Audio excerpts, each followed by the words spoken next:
Imagina abrir los ojos y no saber si eres un conquistador o un prisionero de tu propio imperio. Imagina gobernar la civilización más grande y sofisticada del mundo, siendo visto como un extranjero. Imagina ser nieto del hombre más temido de la historia, Gengis Khan, y, aún así, tener que demostrar que mereces el trono cada día.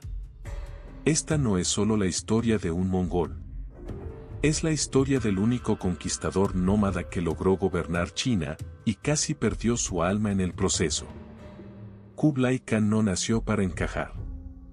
Nació entre tiendas de cuero, caballos inquietos y el viento infinito de la estepa. Pero su destino no estaba allí. Su destino era el corazón de una civilización que despreciaba a los conquistadores bárbaros y veneraba el orden, la tradición y la burocracia. Cuando los ejércitos mongoles arrasaban ciudades, China observaba con silencio helado. Cuando los nombres de los Khan se pronunciaban, no era con respeto, era con miedo. Y sin embargo, uno de ellos no quería solo conquistar China. Quería gobernarla. Quería entenderla. Quería ser aceptado por ella. Ese deseo, aparentemente noble, fue también su mayor peligro. Porque gobernar China no significaba sentarse en un trono dorado. Significaba elegir entre dos mundos irreconciliables. Cursor blanco con forma de mano hacia la derecha, la brutal eficiencia mongola. Cursor blanco con forma de mano hacia la derecha y la refinada complejidad china. Cada decisión de Kublai Khan fue un acto de equilibrio sobre un abismo político, cultural y personal. Un paso en falso, y el imperio podía estallar. Un paso demasiado cuidadoso, y perdería el respeto de su propia sangre. Este no es un relato de batallas gloriosas. Es la historia de una identidad fracturada, de un hombre atrapado entre la herencia del terror y el sueño del orden. Porque cuando el conquistador se convierte en emperador, la espada ya no basta. Y aquí está la pregunta que nadie se atrevía a hacer en su tiempo, pero que define todo lo que viene después. ¿Puede un imperio forjado por la violencia sobrevivir a la paz? Antes de que Kublai Khan fuera un emperador, el mundo ya estaba cambiando bajo los cascos de los caballos mongoles. Desde el horizonte hasta donde alcanzaba la vista, las rutas comerciales se abrían a la fuerza, los reinos antiguos temblaban y las fronteras dejaban de ser líneas seguras para convertirse en cicatrices abiertas. El imperio mongol no creció como otros imperios. No se expandió lentamente ni pidió permiso. Avanzó como una tormenta, rápido, impredecible, implacable. Pero China no era un reino más. China era una civilización que se veía a sí misma como el centro del mundo. Sus ciudades estaban organizadas por principios antiguos, sus funcionarios gobernaban con reglas escritas hacía generaciones, y su identidad no dependía de un solo gobernante, sino de un sistema que sobrevivía a ellos. Para China, los invasores siempre eran temporales. La cultura era eterna. Cuando los mongoles llegaron a sus fronteras, no solo trajeron ejércitos. Trajeron una pregunta peligrosa. ¿Qué ocurre cuando la fuerza bruta choca contra una civilización que cree que el tiempo está de su lado? Kublai creció escuchando historias de conquistas, pero también observando algo que pocos mongoles notaban. Vio que China no se rompía fácilmente. Podían caer ciudades, podían cambiar los gobernantes, pero la estructura seguía allí, esperando al siguiente ocupante. Mientras otros celebraban la destrucción, Kublai observaba la administración. Mientras otros confiaban en el miedo, él percibía el poder del orden. Y ese detalle lo separó del resto. Dentro del mundo mongol, el liderazgo se ganaba con resultados visibles. Batallas ganadas. Territorios sometidos. Tributos cobrados. La autoridad no venía de un título, sino del respeto que inspiraba la victoria. Un líder débil no sobrevivía. Un líder indeciso era reemplazado. China funcionaba de otra manera. Allí, el poder no siempre gritaba. A veces susurraba desde archivos llenos de registros, desde funcionarios que no portaban armas pero controlaban cada grano de arroz, cada impuesto, cada ley.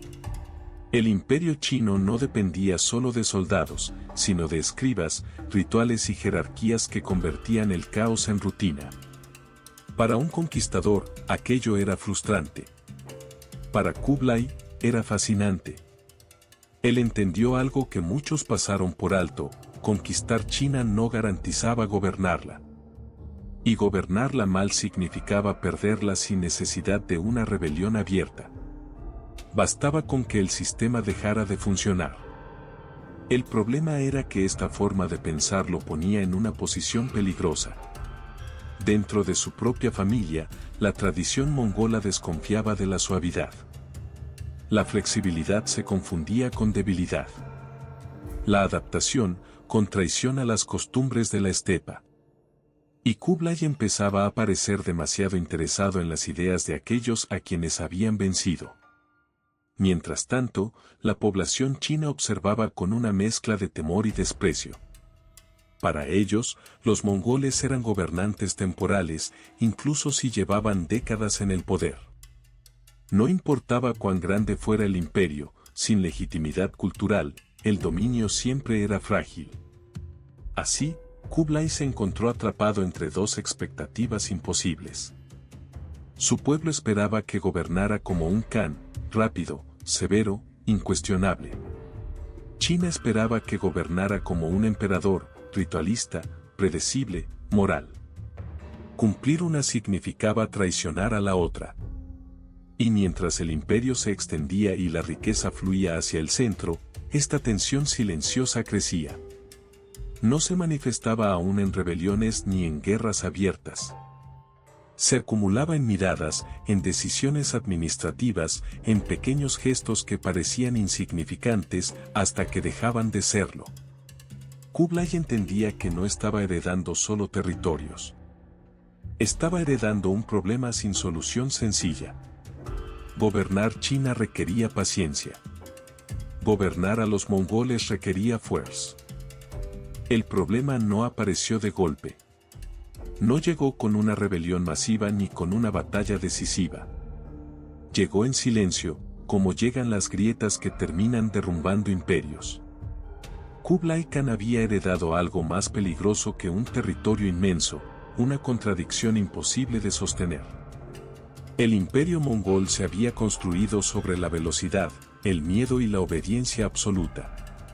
Su fuerza estaba en moverse rápido, castigar sin dudar y cambiar de dirección antes de que el enemigo pudiera reaccionar. Ese método había funcionado contra reinos fragmentados, ejércitos rígidos y gobernantes incapaces de adaptarse. China no era nada de eso. China era lenta a propósito.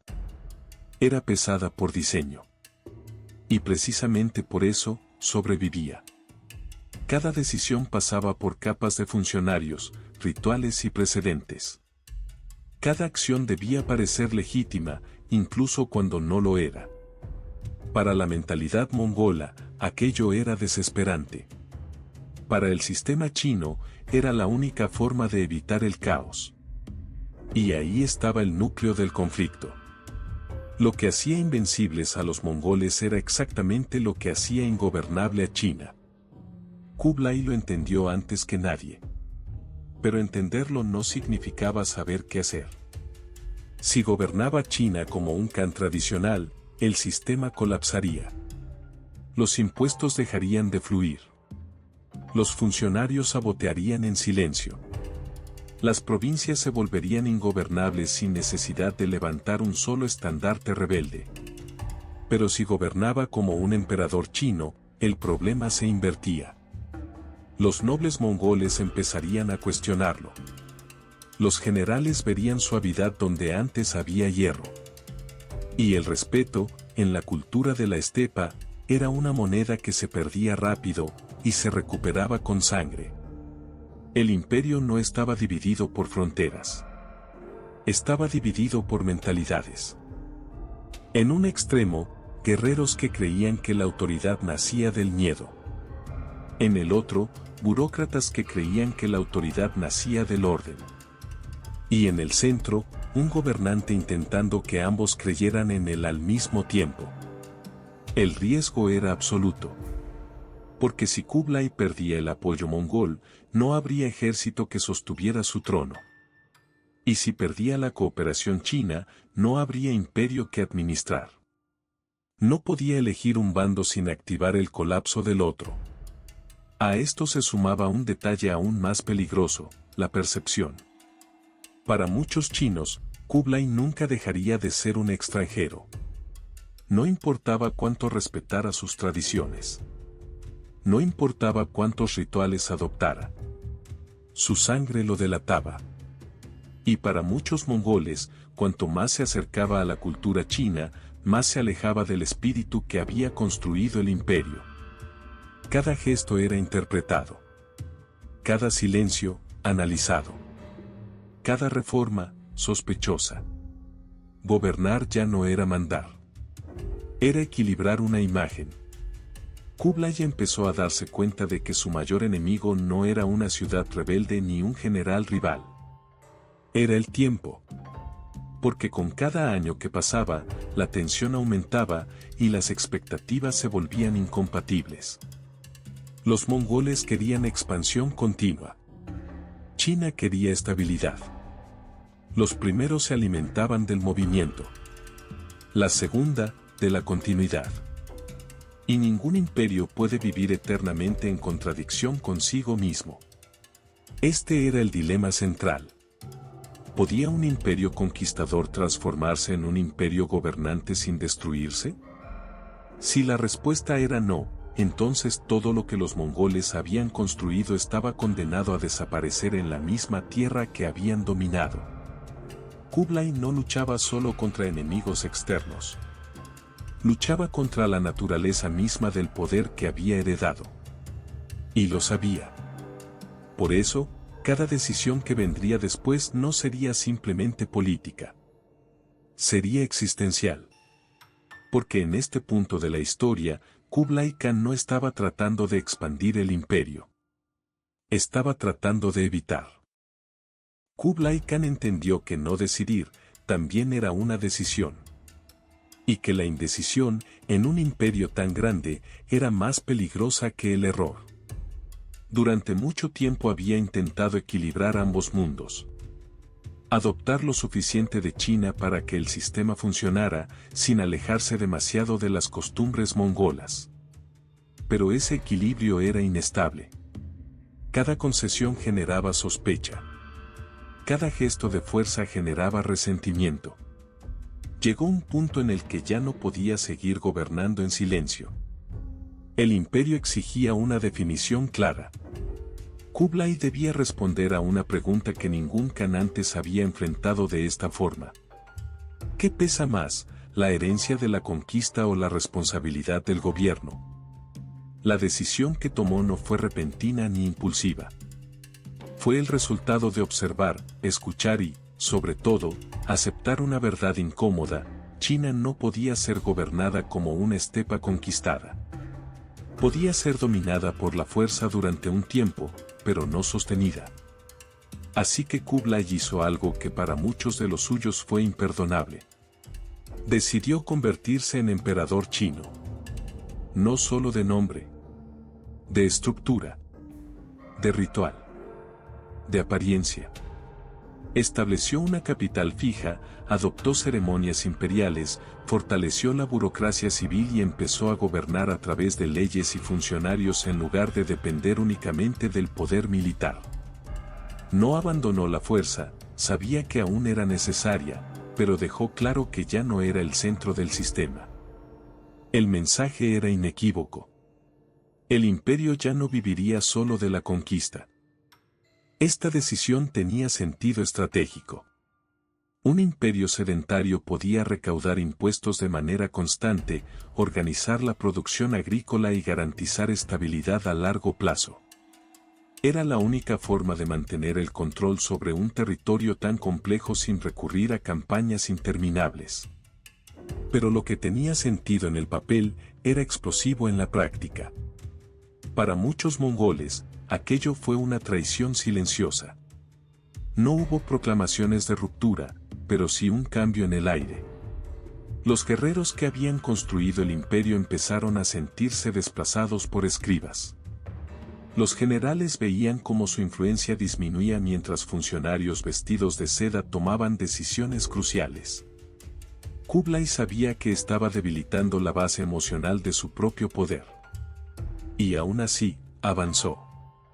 Porque también sabía que sin esa transformación, el imperio se desangraría lentamente. No por invasiones externas, sino por parálisis interna.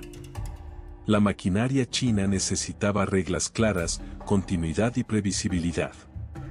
Sin eso, la cooperación se rompería. Esta fue la apuesta. Kublai eligió la estabilidad sobre la pureza. La administración sobre el terror. El futuro sobre la tradición. No fue una decisión heroica ni romántica. Fue fría, calculada y profundamente solitaria. Porque al tomarla, Kublai aceptó que nunca sería completamente aceptado por ninguno de los dos mundos. Para los chinos, siempre sería un gobernante extranjero intentando parecer uno de ellos. Para los mongoles, siempre sería el Khan que se sentó demasiado tiempo en palacios de piedra. Pero una vez tomada la decisión, ya no había vuelta atrás. El imperio ahora avanzaba por un camino nuevo, uno que ningún conquistador mongol había recorrido antes. Un camino donde la espada ya no abría todas las puertas y donde el poder se medía en estabilidad, no en expansión. Kublai no sabía si la historia lo llamaría visionario o destructor. Solo sabía que no decidir era aceptar el colapso. Así, en ese momento silencioso. La decisión ya estaba tomada. Y ahora el imperio debía vivir con sus consecuencias. Al principio, todo pareció funcionar. Las ciudades chinas comenzaron a respirar con una calma cautelosa. Los impuestos fluían con mayor regularidad. Las rutas internas se estabilizaron. La administración, reforzada y organizada, empezó a convertir el caos heredado de la conquista en rutina gobernable. Desde fuera, el imperio parecía más fuerte que nunca. Pero bajo esa superficie ordenada, algo se estaba tensando. Porque cada sistema que gana estabilidad, también gana rigidez.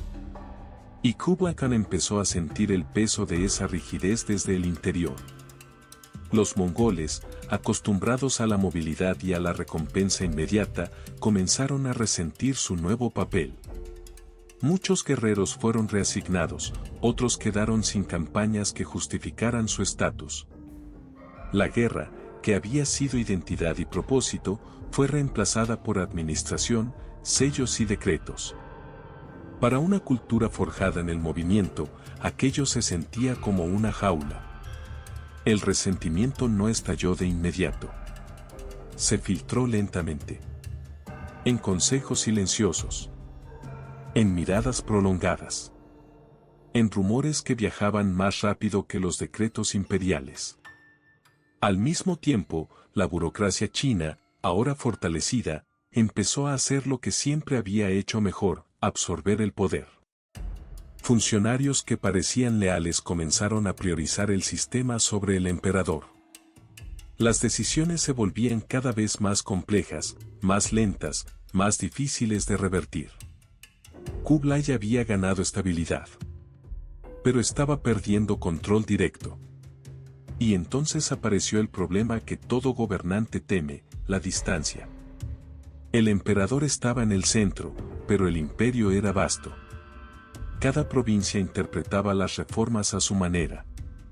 Cada región encontraba grietas en el sistema para proteger intereses locales. La obediencia ya no era inmediata ni absoluta.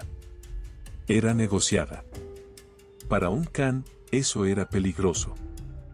Kublai empezó a depender cada vez más de informes escritos en lugar de lealtades personales. Y los informes, como siempre, mentían lo suficiente como para no parecer mentiras. Mientras tanto, los gastos crecían. Mantener palacios, ceremonias, funcionarios y proyectos imperiales exigía recursos constantes. El imperio ya no vivía del botín de guerra, sino de una economía que debía funcionar sin interrupciones. Cualquier fallo administrativo se convertía en crisis. Y las crisis comenzaron a acumularse. Proyectos ambiciosos drenaban recursos. Campañas lejanas fracasaban en silencio. Las fronteras, antes sostenidas por el miedo, empezaban a probar la paciencia del centro. Kublai respondía como podía: más control, más estructura, más reglas. Pero cada capa añadida alejaba aún más al emperador de aquellos que lo habían llevado al poder. El hombre que había querido unir dos mundos ahora estaba atrapado entre ambos. Los mongoles lo veían distante. Los chinos lo veían como una figura ceremonial más que como una autoridad moral. Y en ese vacío, la tensión crecía. Porque cuando un imperio deja de expandirse, debe justificarse a sí mismo. Y cuando deja de inspirar miedo, debe inspirar algo más fuerte: legitimidad. Kublai luchaba por esa legitimidad, pero el tiempo jugaba en su contra. Los errores, pequeños al principio, comenzaron a encadenarse. Una decisión mal informada provocaba escasez. La escasez alimentaba el descontento. El descontento debilitaba la cooperación. Y la cooperación era el pegamento del sistema. Era una escalada lenta, casi invisible, pero constante. No hubo una gran traición. No hubo un golpe inmediato. Hubo desgaste. El tipo de desgaste que no destruye imperios en un día, sino que los vacía desde dentro. Kublai Khan, el conquistador que había entendido que la espada no bastaba, ahora enfrentaba una verdad aún más dura: la administración también podía matar imperios, solo que lo hacía sin ruido. Y mientras el trono seguía en pie y laceremo. Lo que Kublai Khan intentó hacer no fue solo político. Fue profundamente humano. Y como muchas decisiones humanas bien intencionadas, su mayor error no estuvo en lo que hizo, sino en lo que subestimó. Kublai creyó que los sistemas podían reemplazar a la identidad. Que las estructuras podían suavizar las diferencias culturales. Que, con el tiempo suficiente, las personas se adaptarían al orden impuesto si éste funcionaba. Pero el poder no se sostiene solo con eficiencia. Se sostiene con significado. Ese fue el punto ciego. Para los mongoles, el imperio no era una administración. Era una extensión de quienes eran. Cabalgar, conquistar, moverse, esas acciones no eran tácticas, eran identidad. Al quitarles la expansión, Kublai no solo cambió una estrategia, cambió la forma en que se veían a sí mismos. Y nadie acepta perder su identidad sin resistencia, aunque esa resistencia no siempre tome la forma de rebelión abierta. Del lado chino, ocurrió algo distinto pero igual de profundo. Kublai asumió que adoptar rituales y burocracia generaría legitimidad. Pero la legitimidad cultural no se decreta. Se hereda, se construye lentamente o se pierde para siempre. Para muchos chinos, el sistema funcionaba, pero el símbolo seguía siendo extranjero. Kublai era eficiente. Kublai era estable. Pero no era natural. Así, el emperador quedó atrapado en un espacio psicológico imposible. Era demasiado chino para los mongoles. Y demasiado mongol para los chinos. El error no fue intentar unir dos mundos. El error fue creer que ambos querían ser unidos. Kublai también subestimó algo más peligroso: el tiempo emocional. Los cambios estructurales pueden implementarse rápido. Los cambios culturales no. Mientras el imperio se reorganizaba, las heridas simbólicas seguían abiertas. Los guerreros sin propósito, los funcionarios sin verdadera lealtad, las provincias que obedecían por inercia, todo eso formaba una base frágil. Y Kublai, aislado en la cima, comenzó a gobernar más con información que con conexión humana. Los informes reemplazaron a la experiencia directa. Los decretos reemplazaron a la presencia. La distancia reemplazó a la intuición. No por arrogancia, sino por necesidad. Pero el efecto fue el mismo.